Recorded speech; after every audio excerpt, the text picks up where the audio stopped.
জানাচ্ছি। শুরুতে শ্রদ্ধার সাথে স্মরণ করছি বাংলাদেশের আজাদী আন্দোলনের সকল শহীদদের, 1947 সাল থেকে শুরু করে 52-এর ভাষা আন্দোলনের সকল শহীদদের, 1971-এর মহান মুক্তিযুদ্ধের সকল শহীদদের, 90-এর স্বৈরাচার বিরোধী আন্দোলনের সকল শহীদদের এবং দীর্ঘ ফেসিবাদ বিরোধী আন্দোলনে শহীদ আবরার ফাহাদ থেকে শুরু করে ক্যাম্পাসে শহীদ নোমানি সহ সকল ছাত্র শহীদদের এবং সর্বশেষ জুলাই বিপ্লবে শহীদ আবু সাঈদ, শহীদ ওয়াসিম, শহীদ আলী রায়হান, শহীদ শান্ত সহ বিপ্লবের যে 2000 আমাদের ভাই বোন শহীদ হয়েছে তাদের শ্রদ্ধার সাথে স্মরণ করছি এবং আমাদের আধিপত্যবাদের বিরুদ্ধে, আগ্রাসনের বিরুদ্ধে ইনসাফের পক্ষে কথা বলতে গিয়ে সর্বশেষ আমাদের সহযোদ্ধা শহীদ উসমান হাদিকে শ্রদ্ধার সাথে স্মরণ করছি। আল্লাহ পাক সুবহানাহু ওয়া তাআলা সকল শহীদদের জান্নাতুল ফেরদৌসের মেহমান হিসেবে কবুল করুন, আল্লাহুম্মা আমিন। বাংলাদেশের গত 54 বছরে যদি আমরা ইতিহাস দেখি, এই 54 বছরে আমাদের যে স্বপ্ন ছিল একটা বাংলাদেশ, একটা পূর্ণাঙ্গ রাষ্ট্র হিসেবে বিনির্মাণ করা, বাংলাদেশের যে চ্যালেঞ্জগুলো ছিল, মহান মুক্তিযুদ্ধের মাধ্যমে আমরা একটা ভূখণ্ড পেয়েছি, কিন্তু যে আমাদের মুক্তির আকাঙ্ক্ষা ছিল সেই মুক্তি আমাদের গত 54 বছরে আসেনি। আমাদের এখানে অর্থনৈতিক শোষণ, রাজনৈতিক নিপীড়ন, সাংস্কৃতিক গোলামির মাধ্যমে আমাদেরকে যেতে হয়েছে এবং সর্বশেষ এই জুলাই বিপ্লবের মাধ্যমে আমাদের প্রত্যাশা ছিল এই সকল শোষণ থেকে আমরা মুক্তি পাব এবং এই সকল শোষণের বিরুদ্ধে গত 16 মাস জুড়ে আমাদের সহযোদ্ধা শহীদ উসমান হাদি কথা বলেছেন।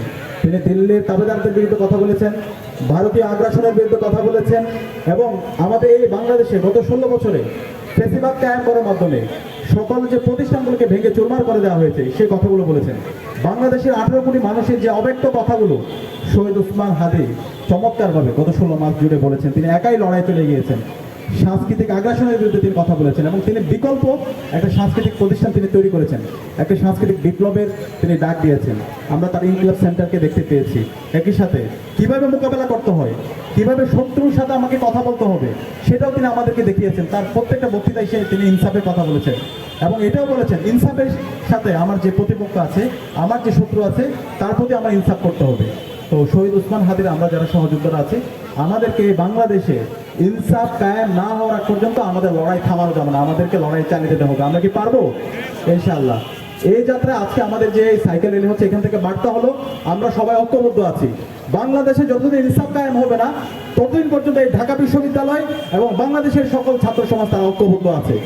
একই সাথে আমরা আমাদের শহীদদের যে স্পিরিট, তাদের যে প্রত্যাশা, সে আকাঙ্ক্ষার আলোকে আমরা এই বাংলাদেশ বিনির্মাণ করবো ইনশাআল্লাহ। যদি জীবন দিতে হয় সেই জীবন দেওয়ার জন্য আমরা প্রস্তুত আছি ইনশাআল্লাহ। একই সাথে ভারতের যারা, দিল্লির যারা দালালরা আছে, যারা এই বাংলাদেশে আবার ফেসিবাদ কায়েম করতে চায়, বাংলাদেশে যারা নব্য ফেসিস্ট হতে চায়, তাদের বিরুদ্ধে আমাদের প্রতিবাদ প্রতিরোধ জারি থাকবে।